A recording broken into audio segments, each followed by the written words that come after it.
Omega 3 dan minyak ikan adakah sama?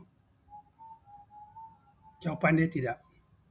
Omega 3 ni bukan sekadar minyak ikan biasa untuk tuan-tuan dan puan-puan ketahui.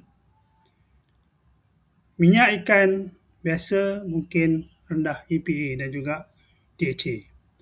Manakala omega 3 dia sangat pekat, biasanya melalui proses penyulingan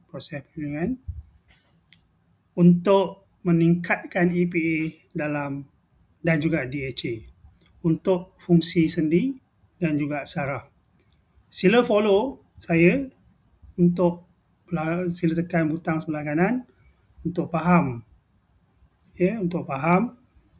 tentang perbezaan di antara minyak ikan dan juga omega 3.